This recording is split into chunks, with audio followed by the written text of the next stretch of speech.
Vamos lá. Bem, quem sou eu? Sou a Carla. Desde que eu era criança, eu sempre me identifiquei como uma pessoa resolvedora de problemas. Então, eu sou resolvedora de problemas. E até por isso que eu decidi seguir na carreira de computação. Porque é uma carreira onde me contaram que você resolve problemas. E eu levei isso muito a sério pra mim. E aí, só que depois de um tempo eu comecei a pensar que tipo de problema eu tô resolvendo hoje? Que tipo de problema eu quero resolver no futuro usando tecnologia? Então, eu também sou palestrante, também me considero evangelista de inteligência artificial, justamente porque eu estou há 2 anos como analista de dados e, obviamente, em algum momento, inteligência artificial e aprendizado de máquina virou um tema que as pessoas começaram a compartilhar comigo e falando que eu deveria aprender para criar análises mais profundas, para ajudar no time de negócios dentro da empresa. Então, esse tema começou a ficar relevante para mim e também me levantou outros pontos relacionados ao assunto que eu comecei e decidi estudar e me propus a compartilhar com as pessoas. E falei, não, desde a minha mãe, que é uma enfermeira, até uma pessoa que é uma pessoa desenvolvedora, tem que entender o que é, porque isso é uma tendência, vai transformar o mundo, já está transformando e a gente tem que estar antenado do que está acontecendo, mesmo que a gente não vá trabalhar com isso. Mas vocês vão ver que eu acho que muito do que eu falar aqui, vocês vão acabar aplicando no dia a dia. E eu sou coordenadora do Perifacode, a gente está com um stand no espaço de comunidades. O Perifacode é uma comunidade para a inclusão de pessoas da periferia na tecnologia, então a gente faz evento, participa, faz meetup, faz de tudo que puder para trazer, para a gente também estar ocupando os espaços. E eu não sou uma gênia de machine learning, tá? Então, não tenham isso na cabeça. Quem fala de machine learning é um gênio. É a pessoa que manja de matemática, é a pessoa que manja de estatística, nem sempre, tá? Não tem como ser um unicórnio que manja de todos os assuntos. Bem, inteligência artificial. Sempre que eu comento sobre esse assunto, gera muitas dúvidas, as pessoas ficam muito confusas, tentando entender o que significa, e eu percebi que realmente falta um guia. Quando você fala, quero aprender esse assunto, as pessoas geralmente me falam, por onde eu começo? Começo com a linguagem, começo com a teoria, começo estudando matemática, começo fazendo um projeto, por onde eu começo? Começo buscando a minha própria linguagem, tem várias formas. Mas eu percebi que realmente falta um guia explicando para as pessoas o que é, sabe? Até para elas saberem que tipo de assunto ou palavras ou conteúdo elas têm que buscar para aprender mais sobre ele. E também sempre me perguntam, mas por que raios que você quer aprender machine learning? Por que raios você quer seguir isso no mestrado? Por que raios você quer estudar isso no TCC? Por quê? É um assunto complicado, complexo, você não trabalha com isso. Mas durante as minhas pesquisas, quando eu comecei a estudar sobre o assunto, eu percebi que machine learning e inteligência artificial têm o potencial de resolver muitos dos problemas da humanidade. Não vai ser a solução, obviamente, mas tem a capacidade de auxiliar. Tem uma pesquisa da McKinsey que fala sobre isso, que fala sobre aplicar a inteligência artificial para o bem social. E eles identificaram que todos os aplicativos e empresas que trabalham com essa questão, eles cumprem os 17 objetivos sustentáveis da ONU. Então, a ONU tem esse plano de objetivos de desenvolvimento sustentável até 2030, que inclui erradicar a pobreza, igualdade de gênero, tem vários pontos e muitos dos projetos estão alinhados com isso. Desde detectar o câncer, até ajudar uma pessoa que é cega a se localizar no ambiente ou ler um rótulo de supermercado, até utilizar, para quem quer utilizar a Alexa, ajudar uma pessoa que muitas vezes é surdo-muda a lidar com a Alexa e conseguir conversar com ela através de sinais. Então, através de Libras, fizeram essa demo, usando TensorFlow, inclusive, JS, porque está rodando no navegador, a gente vai discutir sobre isso, que o rapaz faz sinais, a webcam detecta esses sinais, interpreta, transforma em texto, manda como um comando de áudio com a Alexa e ele consegue utilizar o serviço. Então eu comecei a olhar essas coisas e falei, putz, eu acho que isso tem um potencial e eu quero aprender isso porque isso tem um potencial de transformar o mundo, tem um potencial de criar coisas muito boas e não é todo mundo que está aprendendo sobre isso. A maioria das pessoas não sabe como funciona e quem sabe são pessoas que têm doutorado, mestrado, são de uma elite acadêmica, não é todo mundo. Né? Mesmo a gente, desenvolvedores, não tem esse acesso, não sabe o que é, tem muitas dificuldades de aprender. E eu quero trazer essa face do Stephen Hawking, que é o sucesso na criação da IA será o maior acontecimento na história da humanidade. Infelizmente, também poderá ser o último, a menos que aprendamos como evitar os riscos. Eu trago essa frase justamente porque que eu quero democratizar esse conhecimento, porque que eu quero evangelizar as pessoas. Justamente por isso. Os riscos são pessoas de um único lugar, de uma certa faculdade, de uma certa cor, desenvolvendo inteligência artificial. Esses são os riscos. Porque isso não representa o mundo. E não é nem questão de ser chato ou de falar, não, você tem que ter diversidade. Não é mimimi, é uma questão real. Essas pessoas não vão conseguir, elas não têm vivência da diversidade que existe no mundo para resolver os problemas que tem hoje. Então, que tipo de problema vai resolver? O problema de um banco, um problema de uma empresa e os problemas que realmente poderia resolver, que tenha na pesquisa da McKinsey. Então, a minha ideia é divulgar com todos vocês e esperar que vocês, depois daqui, divulguem com outras pessoas e comecem a estudar. Por que aprender Machine Learning é difícil? Eu decidi fazer uma pesquisa no Twitter essa semana para entender dos desenvolvedores quais as maiores dificuldades, se eles já tentaram estudar, que barreiras eles encontraram. Algumas barreiras. Não sei por onde começar. Eu acho que eu deveria aprender Python. É muito difícil lidar com a questão matemática. Pessoas e professores fazem parecer mais difícil do que é. Faltam cursos que juntem teoria à prática. Da primeira pergunta eu tenho a dizer, bora lá que eu vou tentar te ajudar a tentar entender como isso funciona. Da segunda, hoje a gente vai descobrir que não é só Python que dá para usar, você pode aprender, putz, é mais fácil utilizar a linguagem que eu já conheço. Às vezes pode ser JavaScript, pode ser Java, qualquer que seja a linguagem, eu vou utilizar a linguagem que eu conheço, porque se eu tiver que aprender outra linguagem para aprender esse assunto, não vai dar certo. Dificuldade com matemática. Será que você realmente precisa ser um expert em matemática? A gente não precisa. Você trabalha num time de negócio, você é desenvolvedor, você não precisa ser um expert na empresa de finanças que você trabalha. Ah, não, tem que fazer uma faculdade de TI, uma faculdade de finanças ou contabilidade para trabalhar no setor financeiro. Não, isso não existe. Então, você não precisa ser um expert em matemática. Pessoas fazem parecer mais difícil? Concordo. Eu já vi muita gente fazer parecer mais difícil para parecer tipo, olha, eu sou muito... Eu não queria falar palavrão. Eu sou muito bom, então você não vai ser capaz de entender. Você não vai ser capaz de entender o que eu tô falando, porque esse assunto é muito difícil, não é pra qualquer um. Tem muita gente que faz isso, e aí todo mundo fica nessa, é muito difícil, é pra quem tá na academia, pra quem faz USP, não é pra mim esse negócio. E aí fica nessa, então muita gente se utiliza disso pra fazer o assunto ficar complexo, difícil e parecer que só uma elite de pessoas consegue dominar esse assunto, e não é verdade. E falta de cursos que juntem teoria e prática. Com certeza eu concordo, faltam cursos que expliquem. Quando você achar um curso muito teórico, falando de algoritmos, com um artigo com 1000 fórmulas que você já se perde. Ou é um curso que te mostra como usar as bibliotecas, você fala, ah, mas eu usei as bibliotecas, Ctrl+C, Ctrl+V e não aprendi nada. Então, falta uma ligação entre os dois. Eu concordo com tudo isso e a gente vai tentar passar por algum desses pontos. Primeiro ponto, o que é cada coisa, né? A gente ouve, tem aprendizado de máquina, tem inteligência artificial e tem aprendizado profundo. Dessas três coisas, o que é cada uma, qual a diferença delas? Então, pense nessas três coisas como um subconjunto. Inteligência artificial é um conjunto maior, dentro dela tem aprendizado de máquina e dentro de aprendizado de máquina você tem aprendizado profundo. E lembrando que o conceito de inteligência artificial não é novo, ele é de 1950, ele é bem antigo. Por isso que a gente vê um monte de filmes falando de robôs vão dominar o mundo. Então, é um conceito bem antigo, eu trouxe o C3PO para ilustrar. Então, basicamente, a ideia é, vamos criar programas com a habilidade de agir como humanos. Era uma ideia muito superficial, né? Não era algo definido, né? Eu acho que as pessoas que escreveram isso nessa época nem imaginavam que a gente ia chegar em algo perto disso com uma Sofia. Aí, dentro disso, tem Machine Learning, que aí vem a questão de aprendizado de máquina. A gente vai criar algoritmos com a habilidade de aprender sem programação expressa. Isso foi mais ou menos em 1980. Um bom exemplo é o sistema de recomendação da Netflix. Terceira parte é aprendizado profundo, isso aí já é mais recente, é 2010. Que aí começaram a utilizar partes do corpo humano para tentar reproduzir, se espelhar nessas partes do corpo humano para criar algoritmos. Então, a gente tem algoritmos genéticos, a gente tem redes neurais, que a gente ouve falar muito, nossa, uma rede neural profunda, com milhões de camadas, quero aprender esse negócio. Vira meio que tipo, eu quero aprender a fazer isso. E uma definição mais formal é que um programa de computador aprende se ele é capaz de melhorar seu desempenho em determinada tarefa sob alguma medida de avaliação a partir de experiências passadas. Então, entenda que ensinar uma máquina a aprender nada mais é do que a mesma função que você faz com uma criança. Quando a criança nasce, a gente nasce butado, a gente nasce zerado. A gente não sabe nada. E aí a gente vai aprendendo ao longo do tempo. Então, você vê em shopping, no trem, no metrô, a criança falando errado, e aí os pais, não é... Eu falava Yasha ao invés de bolacha. Aí minha mãe ficava, não, é bolacha. Yasha. Ela, não, Carla, é bolacha. Aí quando a criança acerta, todo mundo comemora. Todo mundo, ai, que coisa linda, que fofinho.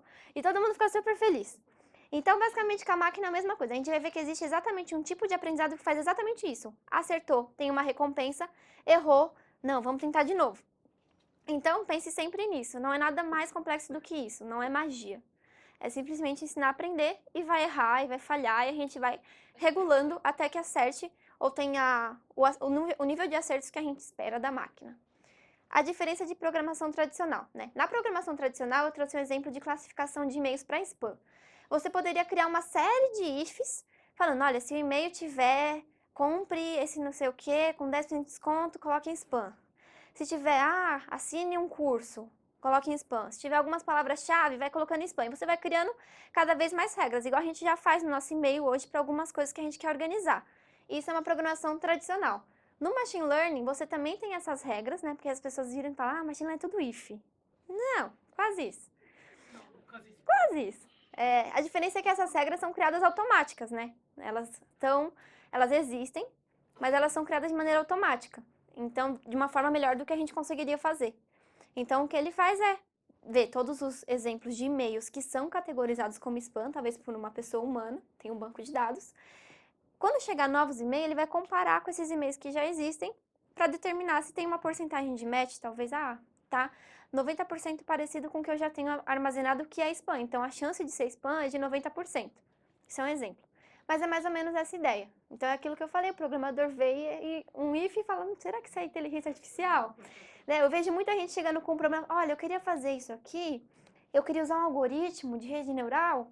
Aí você vira e fala, então, isso poderia ser resolvido com estatística, com uma regressão, com um if. Não é inteligência artificial, né? Isso é uma dificuldade que as pessoas têm. Distinguir problemas de IA de problemas mais simples de estatística. Então, nem sempre IA, você precisa pegar um canhão para resolver um problema super pequeno. Então, um exemplo aqui usando JavaScript, então suponha que você tenha uns ifs para aquela palavra ali. Então, você tem, se o e-mail, aqui eu queria incluir as pessoas, mas agora se eu falar essa... Se o e-mail incluir a palavra promoção, se o e-mail incluir a palavra promoção, você vai ficar como spam. Uma outra regra, se o e-mail incluir a palavra promoção com 2 Os, que é para enganar, né? Falar, vou colocar 2 Os para a pessoa não conseguir classificar. E você vai ter que sempre estar criando regras para variações daquela palavra. Lá, já no Machine Learning, não. Isso aqui é um exemplo em TensorFlow. Então, você vai fazer um import de um modelo. Então, no TensorFlow, os modelos, você importa eles e você utiliza. Eles vão ter os métodos que você tem que utilizar. Você vai, vou criar uma constante que armazena o modelo. Vou criar a constante que cria o e-mail, vou criar a predição, que nada mais é do que um model.predict, né? Vai ser a aplicação de uma função em cima dos seus dados. Então, você vai aplicar esse modelo em cima do seu e-mail e vai dar um resultado, por exemplo, de 0 ou 1. É ou não é spam. Isso é só para explicar a diferença. E dentro disso, a gente também tem uma coisa chamada tipos de aprendizado de máquina. A gente tem 3 tipos de aprendizados, que é aquele que eu comentei um pouquinho da criança. Então, a gente tem o supervisionado, o não supervisionado e o por reforço. O por reforço é o que eu falei da criança. Então, esse aqui é muito utilizado para resolver jogos. Então, a Google teve um tempo aí que resolveu o jogo Go, que é um jogo oriental. Então, eles utilizaram aprendizado por reforço, justamente um agente que dentro de um ambiente, que no caso é o ambiente do jogo, ele tem algumas escolhas que ele pode fazer. Pensando no jogo da cobrinha. Eu posso virar para a direita, para a esquerda, eu posso seguir em frente. Você tem algumas opções. E vai meio que por tentativa e erro. Você tenta fazer um caminho a primeira vez, não funciona. Você tenta o segundo, não funciona. E o algoritmo vai conseguindo guardar quais caminhos funcionam melhor, dado um histórico anterior que ele já tem. Então, é um tipo de aprendizado por reforço. O supervisionado é aquilo que a gente sempre vê de classificação e regressão, principalmente de imagens. Eu tenho uma imagem e o algoritmo identifica o que tem na imagem. Tem uma porção de batata frita, tem um hambúrguer e tem um copo. Ou ele vai determinar o preço de uma casa. Isso é supervisionado. Você tem os dados rotulados e usa eles como base para novas imagens que você não conhece antes. E é dividido em classificação e regressão. O não supervisionado é diferente. Você quer treinar o algoritmo para agrupar ou associar um conjunto de dados que você não sabe o que ele significa. Então, você vai usar agrupamento ou associação. O exemplo de associação é, se o cliente comprou esse produto, recomenda esse. Então, você não tem certeza da resposta, mas você vai fazer uma associação. O por reforço é aquilo que eu falei sobre a questão que você tem um agente, um ambiente, uma ação e uma recompensa. Se ele tomar a decisão certa, se ele tomar a decisão errada, vai ter uma outra consequência, vai determinar que aquele caminho não é o melhor. A gente vai fazer um exemplo aqui, eu quero trazer esse exemplo justamente para a gente pensar junto como resolve e como que o TensorFlow resolve esse problema de maneira eficiente. Então, o exemplo vai ser de aprendizado supervisionado. A gente vai treinar um algoritmo para fazer a classificação de comentários tóxicos online. Então, isso é um problema para alguns fóruns. Eu quero que leia um comentário e determinar se ele é tóxico ou não, do sentido que vai ser bloqueado se a pessoa usar certas palavras. Então, poderia ser uma regra. Que nem a gente cria comentários no Facebook, dá para você pôr uma regra na sua página. Se a pessoa utilizar tais palavras, pode bloquear. Então, ao invés de fazer esse tipo de regra, a gente vai ter um algoritmo que vai determinar se aquele comentário é ofensivo ou não é ofensivo para bloquear. Assim como o Facebook tem um algoritmo para determinar se aquela imagem tem conteúdo sensível, que falha muitas vezes. Mas é essa a ideia. Bem, os dados é de um desafio do Kaggle. Alguém conhece o Kaggle? Tá, poucas pessoas. O Kaggle é... Eu gosto quando tem pouca gente que sabe as coisas, porque aí é tudo novo para vocês. O Kaggle é uma plataforma de desafios de Machine Learning e Data Science, então tem desafios como esse que valem $35.000. Então tem desafios, as empresas fazem desafios geralmente, seria tipo uma hackathon, só que online de Data Science. Então tem o desafio, tem os dados, tem o problema que tem que resolver usando Machine Learning. E aí você tem que resolver, você cria a sua solução, submete a sua solução e vê o resultado se você sai em primeiro, segundo lugar. De forma geral é isso. Então a gente vai utilizar os dados desse desafio. Esse desafio tem alguns dados sobre comentários do Wikipedia, então tem os dados do Wikipedia falando se aquele comentário é ofensivo ou não, de acordo com algumas categorias, já rotulado. Então, esse é um tipo de problema de classificação, porque no final a gente quer saber se o comentário é tóxico ou não. E como que a gente vai classificar? Ele deu 6 classificações possíveis. Primeiro, tóxico, severamente tóxico, obsceno, ameaça, insulto, ou o que ele chamou de, talvez, discurso de ódio, que é a questão de discurso de ódio contra um grupo, contra uma raça, contra uma etnia, contra alguma coisa do tipo, ele vai determinar como essa identificação de ódio, tá? Então, essas são as classificações. Então, a gente tem os comentários e, a partir disso, a gente quer determinar onde esses comentários se encaixam. No aprendizado supervisionado, a gente vai ter 3 etapas. A etapa do treinamento, que a gente chama, então a gente vai pegar o algoritmo, vai pegar os dados que já existem, que estão rotulados, tem a resposta do Wikipedia, vai treinar o algoritmo. A partir disso, ele vai criar um modelo que ele vai aplicar pensa no modelo como uma forma, ele vai aplicar essa forma para novos dados, ver se encaixa, aonde encaixa, para determinar se é parecido ou não com o que ele já conhece. Então, é isso que ele vai fazer, ele vai ter os dados com as respostas, né? Então, ele vai treinar o modelo. A partir do modelo treinado, que vai ser no TensorFlow, ele vai ter os dados. Com os dados que a gente quer classificar, que a gente não tem a resposta, a gente vai aplicar esse mesmo modelo que já está treinado e vai ver os dados. A gente pode fazer algumas validações, do tipo pegar os dados que tem resposta, tirar a resposta e tentar rodar de novo para ver se ele acerta ou não. Tem alguns tipos de validações possíveis nesse cenário. Os dados de treinamento são uma tabela gigantesca, né? No caso são CSV, onde a primeira coluna vai ser um ID, que eu não trouxe porque não tem uma informação muito relevante, mas é importante para o algoritmo, para a gente. Tem os comentários. Do lado dos comentários tem 6 colunas. Aí nessas 6 colunas tem cada uma daquelas categorias que eu falei, e tem 0 ou 1. Esse 0 ou 1 é se foi classificado ou não naquele critério. Então, por exemplo, tem uma frase ali que foi classificada como tóxica, severamente tóxica, obscena e é um insulto. Então, ela teve 4 categorias possíveis. Então, esse é o que a gente vai usar de treinamento. O de teste ou validação, que a gente chama, só tem os comentários, os IDs, e não tem essa coluna de tóxico, que é a que a gente quer preencher. A gente só vai conseguir preencher essa coluna com um modelo treinado em cima dos dados, que já tem as respostas que a gente precisa. E uma coisa importante é que no TensorFlow tudo são grafos. Então, aquela visão de grafos, tudo funciona à base de grafos. Até por uma questão de processamento. Por isso que muita gente fala, não pegue problemas pequenos para resolver no TensorFlow, porque ele é para larga escala. Então, a gente vai ter a questão dos grafos. Cada nó vai fazer uma operação ou uma computação que a gente pode chamar. E as arestas são o que a gente chama de tensores, por isso TensorFlow. Então, pense só que vai fazer uma operação a cada camada. Vamos fazer contas, tá? Contas mesmo, numéricas, vão fazer contas até determinar qual que é a probabilidade dele entrar numa certa classificação. A questão é que como ele vai receber e fazer contas, ele tem que receber números, não textos. Então, existe uma coisa chamada um encoder universal de sentenças, que o que ele faz? Ele pega o texto e transforma numa array multidimensional. Então, ele vai pegar o seu texto e vai transformar num array de 512 dimensões. Aí, isso aqui são números que vão representar aquele texto, basicamente. Ele vai pegar o seu texto e transformar em números, para conseguir que o TensorFlow processe todas essas dimensões. Isso é um problema de texto. Se vocês um dia chegarem a estudar análise de texto, vão perceber que o maior problema são as dimensões, porque em dados numéricos, as suas dimensões vão de 0 a 1000, sei lá. Você tem, às vezes, poucas dimensões. Em texto, não, porque cada palavra distinta do texto é uma dimensão. É um valor que aquele texto pode ou não ter. Então, vira um problema muito grande e um dos desafios que o TensorFlow resolve é justamente esse. Ele faz essa array multidimensional que você pode até reduzir dimensões se você quiser. No geral, ele processa isso aqui tranquilamente. E aí, no aprendizado supervisionado, a gente vai ter os nossos dados de teste ou validação, vai aplicar, no nosso caso, uma rede neural. eu vou explicar o que é uma rede neural e vai classificar. Pensando em rede neural, ela tem a seguinte estrutura, ela tem uma camada de entrada, uma camada escondida ou mais de uma, e uma camada de saída. Então, a partir dessas camadas, ela vai ter uma saída, ou duas, ou no nosso caso vão ser 6 saídas, tá? Porque são 6 categorias. A camada de entrada vai receber o nosso dado. No exemplo aqui, a gente tem a imagem de um cachorro. Aí, o final, ele quer saber, é cachorro ou é gato? Então, vai ter a imagem de um cachorro na entrada. Essa imagem vai ser processada, porque ela vai ser processada numa matriz de bits. Vai ser analisada e vai dar uma acurácia e uma resposta. No nosso caso, é muito parecido, né? A gente vai ter uma entrada, vai ter várias camadas e vai ter uma saída. No caso, vão ser 6 saídas possíveis.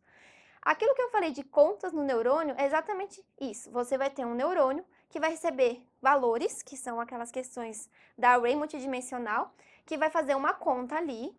Essa conta é o que o algoritmo faz automático para você. Ele faz a melhor conta possível para classificar da melhor maneira possível os dados que ele já tem. Então, ele pega aqueles dados que ele já tem, que estão rotulados, e vai tentando fazer as contas uma forma. Ele tenta criar uma função que resolva aquele problema, que consiga para aplicar para qualquer um dos dados dê a mesma resposta. É que nem muita gente fala, eu tenho... É muito problema matemático. Você tem 3 equações e você quer encontrar uma equação que resolva as 3, por exemplo, tá? Então, essa é a ideia. Ele vai criar uma função matemática que vai fazer isso. Só que na forma daquela rede neural que assusta algumas pessoas. Então, vai ter uma conta e ele vai dar um resultado pra gente. Só que no nosso caso, a entrada são os comentários das pessoas. E no nossa saída vão ser 6 saídas diferentes com a porcentagem de chance para cada classificação. Então, um exemplo. Na primeiro neurônio de saída está 99% de chance de ser tóxico. No segundo neurônio, 12% de ser severamente tóxico.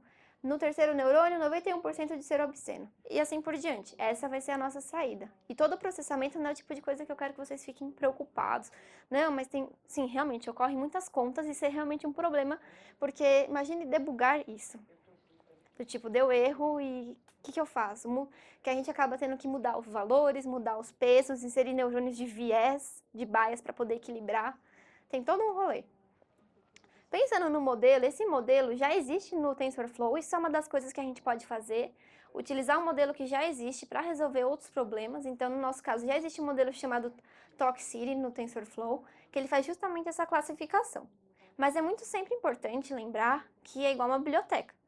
Você está usando, mas você entender como ela funciona, como ela foi criada, como que ela foi treinada, quais dados ela utilizou. Você não pode usar levianamente, do tipo, tá funcionando. Tem que entender como realmente funciona. Mas é simples, você vai importar esse modelo e vai criar as variáveis que precisa para rodar esse modelo. Na maioria dos casos, as funções e os métodos para executar o modelo são classify, ou predizer, predict. No geral, são palavras desse tipo, para você classificar os seus dados, ou uma frase. E aí você acaba tendo esse tipo de resultado. Tem uma palavra, e aí você vai ter as porcentagens. E isso é muito legal. Mas aí o que a gente poderia fazer? A gente poderia criar uma interface, já que o TensorFlow JS roda no navegador, onde a pessoa digita a frase dela e vê qual que é a chance de ser tóxica ou não.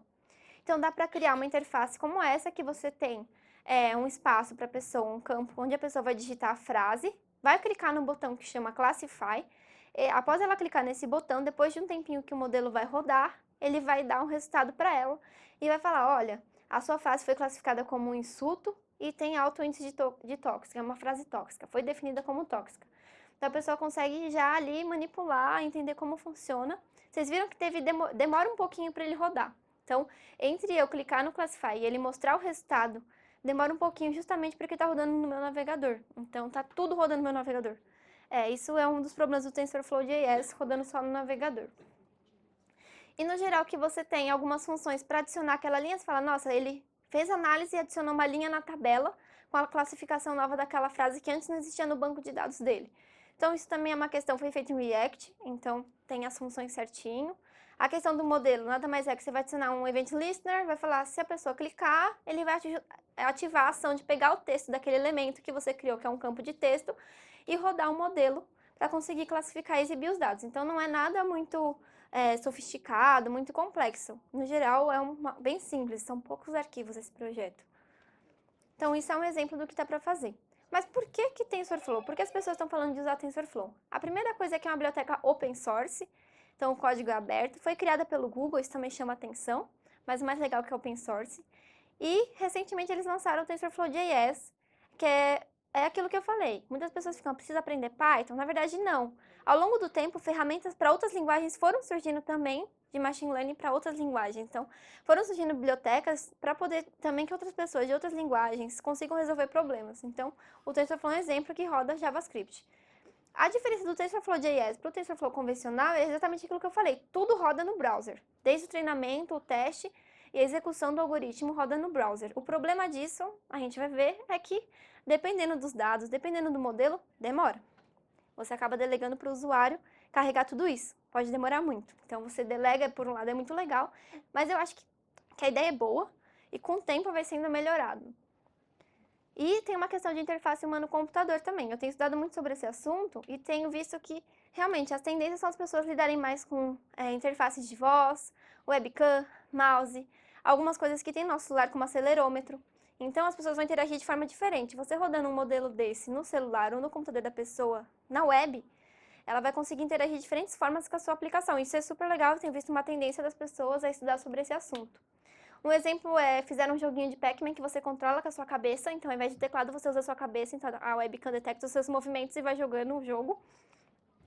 Um outro exemplo é a moça lidando com a webcam classifica a imagem dela falando quais elementos tem na imagem, igual aquele que eu falei da batata frita e do hambúrguer, isso usando a própria webcam dela. Um outro desafio é aquele da Alexa, que também é sensacional, é toda uma questão de acessibilidade, de inclusão, então talvez seja formas diferentes de lidar com os dados, de lidar com a sua aplicação, e pode ser muito legal de estudar sobre isso. E o que a gente pode fazer com o TensorFlow é rodar um modelo existente, que foi o exemplo que eu mostrei para vocês. Você pode retreinar modelos ou desenvolver machine learning com JavaScript. Você pode criar o seu modelo também. Pode importar um modelo que já existe em Python. Tem um modelo em Python que você quer usar? Você pode importar também. Esse aqui eu falei. E é sempre isso. JavaScript está em todos os lugares. JavaScript everywhere. Então, o TensorFlow.js, a galera ficou toda empolgada. Nossa, até Machine Learning agora eu vou rodar com o TensorFlow. E no navegador. Então, já vai mostrando o poder que os navegadores estão tomando e como o JavaScript está ocupando outros lugares. Também dá para fazer Machine Learning com Java. Eu já dei palestra sobre isso. As pessoas ficam meio assim, meio estranhas. Mas é um assunto, pô, Java é legal, gente. É super eficiente, muito mais eficiente que Python. E as pessoas ficam com o maior nariz torto. Eu não entendo por quê. E aí eu trouxe esse gráfico da O'Reilly, é de 2017, das linguagens mais usadas para quem trabalha com Data Science. Então, a primeira é SQL, a segunda é Python, esperado, R, também esperado, Bash, JavaScript e depois Java, tá vendo? Então, tem outras linguagens possíveis, você não precisa ficar se prendendo a Python e R, falando, nossa, você tem que aprender R, aquele negócio super estatístico, baixar o RStudio, só assim eu vou conseguir aprender Machine Learning. Não necessariamente, você pode aprender de outras formas também. Aí tem os benefícios. A abstração dos algoritmos, para quem é desenvolvedor, consegue entender melhor. Tem alguns frameworks usando o TensorFlow que abstraem mais ainda o conteúdo. Você se concentra na lógica da aplicação, o código é aberto e você executa modelos no browser, o que é um benefício, mas pode ser um malefício também. As limitações são: você precisa de um conjunto de dados muito grande para treinar modelos, porque o TensorFlow é pensado em dados de larga escala. A performance pode ser ruim, como eu falei, porque está rodando no browser, e dependendo do aparelho da pessoa, dependendo da internet, dependendo de vários fatores, você pode ser que não funcione muito bem. No meu computador realmente deu um delay porque eu tentei rodar, mas eu já acho uma ideia muito legal. A experiência mobile pode ser ruim, dependendo de como está criado. E explicabilidade, é aquilo que eu falei. Você tem um modelo lá criado, você não pode só importar e rodar. Você tem que entender como ele funciona. Isso é um desafio para qualquer pessoa que trabalha com IA ou que estuda isso na academia, que são modelos caixa preta. Eles rodam, mas a gente não sabe muito bem como eles funcionam. Quando eles dão um problema ou causam uma injustiça algorítmica, como vem acontecendo, aí a gente fica, e agora? Como resolve esse problema? Já devia ter sido pensado que realmente vão ser problemas que a gente não consegue explicar e a gente não deve tentar aplicar isso se a gente não sabe como eles vão dar problemas. Muitos algoritmos excelentes para saúde não são utilizados justamente por isso. Porque numa questão de um hospital, você não pode usar um algoritmo que vai tomar a decisão errada e a vida da pessoa que está em risco. Então, por que nos outros casos a gente também não pensa dessa maneira? E viés e ética. Eu não tenho como falar desse assunto sem falar de vocês desses tópicos, porque vocês vão encontrar isso, espero que vocês encontrem isso quando estiverem pesquisando, por várias questões. A primeira é que algoritmos não têm viés, a gente que tem viés, E não é um problema ter viés, o problema é ter um único viés desenvolvendo esse tipo de tecnologia. Esse é o problema. O problema não é ter viés, a gente é enviesado, não existe neutro, não tem como ser imparcial, a gente é parcial. A gente vem de famílias diferentes, bens diferentes, e a minha ideia de conversar com as pessoas sobre diferentes pessoas, como tem aqui, desse assunto, é justamente que vocês conheçam sobre a tecnologia ou se apaixonem pela área e queiram desenvolver isso, justamente porque vão ser pessoas diferentes, de outros lugares, desenvolvendo isso. Então, são outros vieses, e vários vieses diferentes juntos representam a diversidade que existe no mundo. Um exemplo que tem é esse mesmo algoritmo da Google de questão de analisar discurso de ódio, ele tem um bias racial muito forte. Então, o que aconteceu foi que 46% de falso positivo para afro-americanos, então, mesmo quando pessoas negras publicavam, no caso, análise de tweets ele fez, publicavam tweets que não são ofensivos, eles eram classificados como ofensivos. E elas têm 1,5 mais chance das postagens serem rotuladas. Imagina esse algoritmo realmente rodando e bloqueando pessoas negras de postarem em redes sociais, ou de compartilharem a sua opinião, ou de fazer qualquer coisa. Você concorda que isso é uma certa repressão? Então, é um algoritmo incrível, eu mostrei, mas ele também tem problemas por outro lado. E é legal a gente analisar, tem todo um artigo sobre isso, o link está escondidinho aqui no slide, mostrando quais foram os testes, por que tem esse problema, como resolver, né, o mais importante de tudo. Então, é uma que eu quero deixar vocês na cabeça também. É legal estudar esse assunto, mas tem que ser alinhado com ética, tem que ser alinhado com a questão de caixa preta, tem que ser alinhado com vários fatores que estão inerentes à inteligência artificial e à tecnologia. E eu quero deixar uma frase da Joy. A Joy é uma pesquisadora da MIT que estuda sobre racismo algorítmico, e ela fala isso: qualquer tecnologia que a gente cria reflete tanto as nossas aspirações quanto as nossas limitações. Se a gente for limitado na hora de pensar em inclusão, isso vai ser refletido e incorporado na tecnologia que a gente cria. Então, se a gente for limitado para pensar nisso, isso vai ser incorporado, e isso é uma coisa ruim, não é uma coisa boa, tá? Então, a gente tem que tomar muito cuidado com que tipo de coisa que a gente está criando, e aquilo que eu falei no começo. Eu estou muito preocupada com que tipo de problema eu estou resolvendo hoje. O problema de quem eu estou resolvendo hoje. Que problema vocês estão resolvendo hoje? Obrigada pela atenção de vocês. Esse link vai levar para os slides. Eu estou lançando um canal sobre... Vou virar youtuber. Estou lançando um canal... Eu vou criar um canal para falar sobre algoritmos de forma para pessoas, então, para pessoas iniciantes. Se você está buscando conteúdo avançado, não vai ser o melhor. Então, eu vou fazer um vídeo. O primeiro vídeo vai ser para explicar os conceitos básicos, e eu quero fazer com pessoas, para elas fazer uma live. A gente vai tirando dúvida e fazendo junto, e depois eu posto. Então, com o QR Code ou o link, você vai conseguir se cadastrar, e aí assim que eu for lançar, eu vou mandar e-mail para as pessoas para elas participarem e tirarem as principais dúvidas que elas tenham. Então, se vocês quiserem acessar o conteúdo e participar também, eu agradeço muito. O meu e-mail é carlaprv@hotmail.com, ou vocês podem me contatar pelo Twitter, que é @carlaprvieira, tá? Então eu prefiro e-mail, sendo bem sincera. Mas qualquer uma o pessoal gosta de Twitter, mas as DMs se perdem, e-mail fica organizado. É isso, obrigada pela atenção de vocês. Ícone. Palmas pra esse ícone, gente. Tem dúvida? Ai, essa pessoa vai ser